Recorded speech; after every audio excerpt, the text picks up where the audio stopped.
Hello guys, so this again the first podcast. So welcome everyone after our last guest, medyo mahaba since walang upload. But today we have a very special guest, a fellow kaprobinsya in Pangasinan, Kuya Kurt Calagio. So welcome Kuya Kurt, welcome po. Hello. Thank you So, very much for having me on the channel, guys. opo. So ngayon wala ulit si Cyril, I think he's on a vacation ulit. So ako Okay. muna ngayon. So we'll be with Kuya Kurt. So Kuya Kurt, kamusta po first of all, kamusta po ang conditioning, kamusta ang practice, everything going well po ba?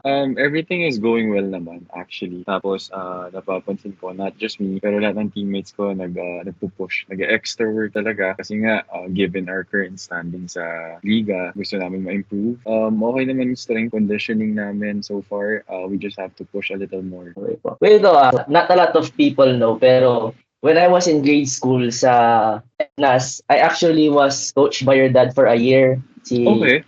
Coach Oo. Chris Calagio. So for a year, nag-training ako with your dad. Okay. So bata pa ako na, mga grade 2, grade 3. And then I Okay. was already seeing, together with Coach Jun Marzan, nung time pa na yun Oo. eh. Oo, tama, tama.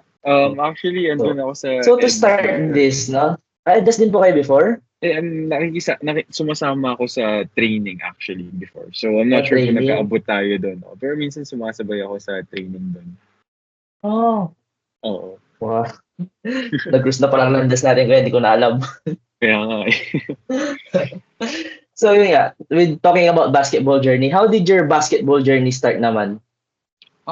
Everything started, syempre, given the history of my family, si dad is a former basketball player.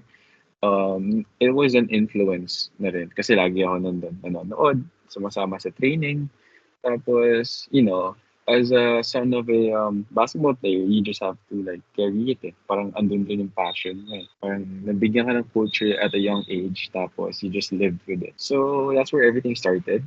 Nung bata ako, then started my varsity career sa San Beda. Pero yung sa basketball background niyo kuya, you played in Thailand for a Yes, very long time. So yes. paano yung journey from Philippines and then biglang nag-transition to international play in Thailand? Okay. So, nagsimula yun sa San Beda. I was an incoming grade 8 student at that time. Kasi batch ko yun nabuto ng parang K to 12, di ba? So, I was playing for San Beda for 2 years na. And then, mayroon akong coach na nagkaroon ng opportunity sa Thailand, sa Trail International School. So, meron silang in-start na programa for basketball players, specifically Filipinos. Kasi parang ang goal nung may-ari ng school is to have like Filipinos play in the States. Para, alam mo yun, parang ma-build up nila as consider mo as homegrown. Alam mo yun, homegrown ng school na yun. Di ba?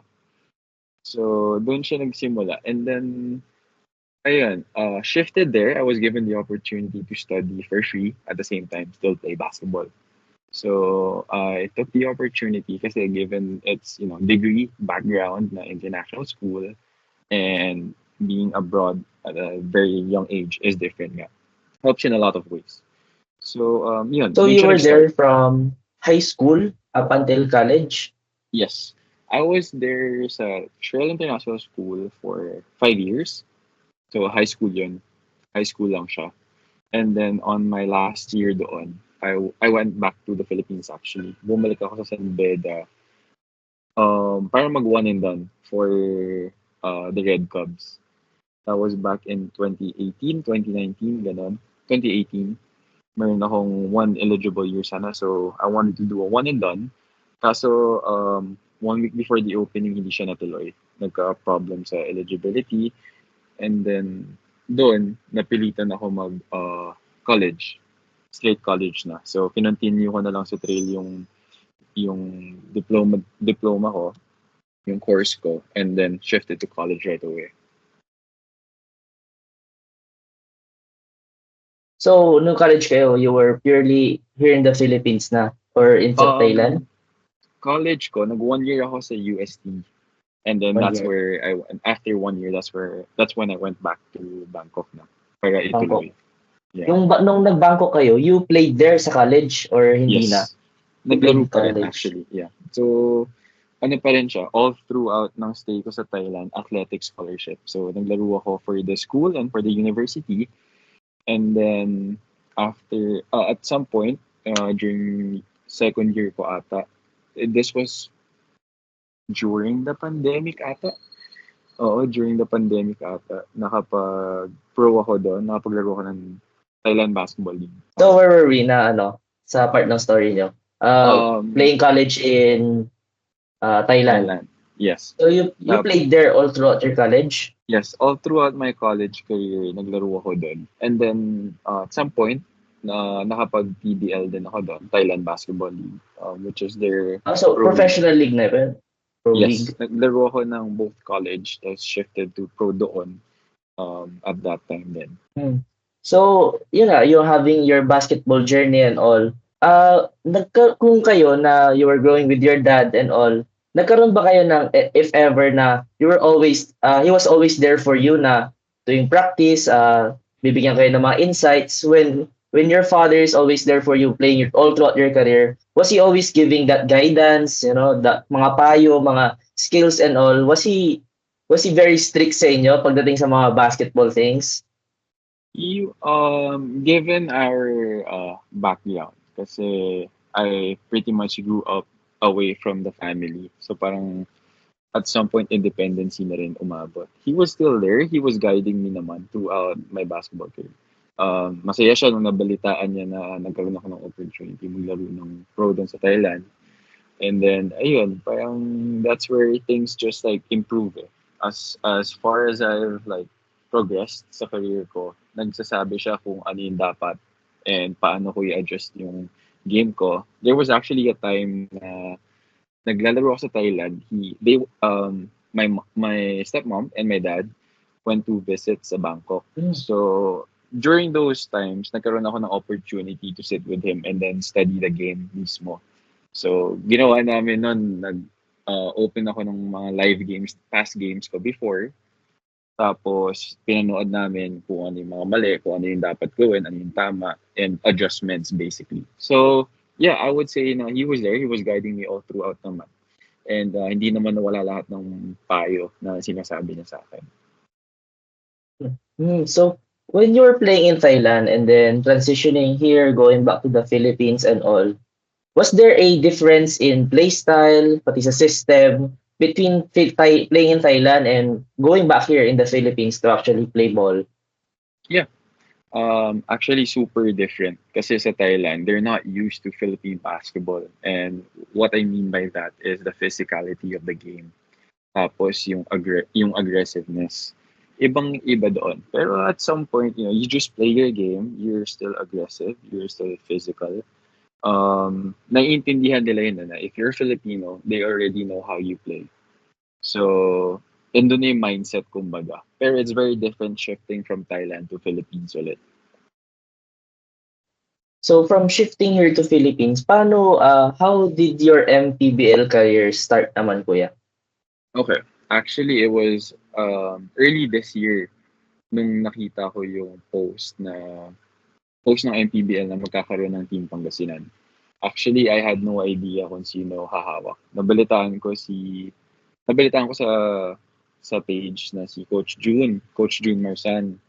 Siya palang magiging head coach dapat noon. So parang nag-try out ako, nag-chat ako. Coach, pwede mo mag-try out dyan?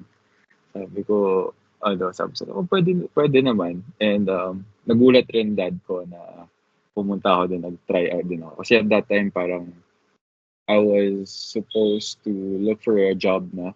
I wasn't really going to continue basketball kasi parang nawala ng opportunity. Yun na kumbaga yung parang lowest point ng career. So nagkaroon ka ng stop sa basketball? Yeah, oo. Nagkaroon ako ng stop sa basketball.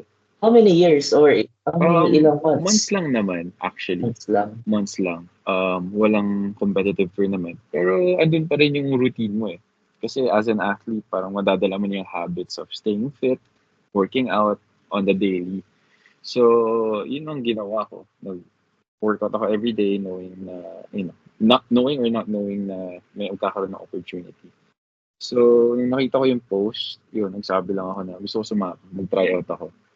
And then, naramdaman ko ulit yung feel ng game. Alam mo yun, parang as a basketball player na mismo. Tsaka masaya.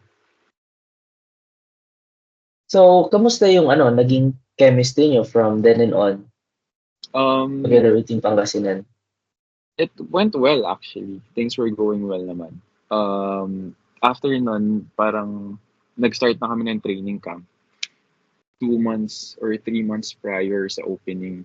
Kasi nabuo na ata dapat yung parang homegrown list of players na maglalaro nun. Tapos yun, as a group, nagtitraining na kami. Tapos konti-konti pumapasok yung mga import namin. And then, ayun, we went for tune-up game sa Manila. Titraining pa kami nun sa Alaminos. So parang sagad, ang dulong probinsya, malayo. Alaminos. Oo. And then, yeah, things were going well naman. Okay naman siya. Pero you're listed as homegrown sa Team Mm. Pangasinan, di ba kuya? Yes, yes. Listed Considered mo. as home. So you're currently staying sa Santa Barbara ba kayo kuya? Or Yes, yes. sa Santa Santa Barbara Barbara. nag-stay? Oo. At anong bata ako dati sa Lingayen kami. Pero at some point, nag-move out kami. Then we ended up at Santa Barbara. Pero naabutan niyo pa ba si Coach Chris Calagio playing in the PBA? Yeah. I think I was like, ano ba yun? 2004 siya nag-start. So I was like 4 years old up until 2011. So I was really young back then. Pero I remember vividly na andun ako noon ng games with all with the other kids. Sila Dave, So, sila Sean Aldefonso. Oo. so how does it feel na at some point, kayo na yung pinapanood ng dad niyo Kaya playing nga in a eh. professional league? So ano yung It's feeling na yun? it's honestly a proud moment, to be honest. Lalo na ngayon, yung first pro career ko dito sa Philippines is for the Pangasinan Heatwaves, as to which taga doon ng mga kalagyo talaga, di ba?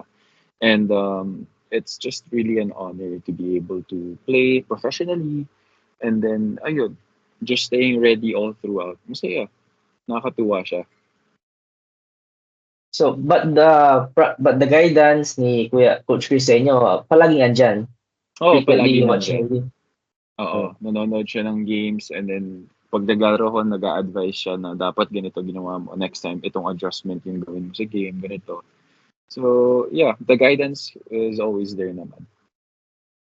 So bilang panapos dito sa ating usapan, Kuya Kurt, what is your advice for some players na kasi kayo 'di ba you had a stop for months. Sabi niyo you had the Mm. stop for months.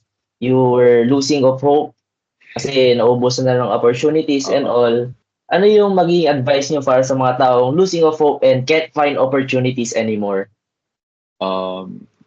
As one of these people who came across the situation, I would say na kung nandun talaga yung passion, alam mo yun, you have to stay ready.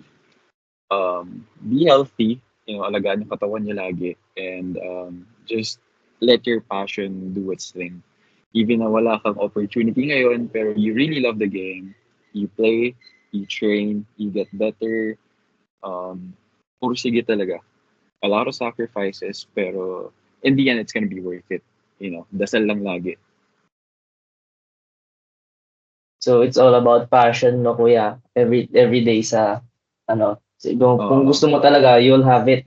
exactly. It's a habit. It's a habit. So yun, thank you so much Kuya Kurt for accepting Thank this you. invite. Kahit medyo saglit yung time for Oo, pagsagot na. Pero maraming no salamat pa problem. rin po for Thank you accepting rin. our invitation. No problem, See you. anytime. See you Maraming next home salamat. game. Alright, see you next home game, guys. Manood din kayo. Thank you very much. Thank you. Thank you Thank Kuya Kurt. you. So Okay, that is all bye-bye. guys. Ingat. Bye-bye po. Bye-bye po.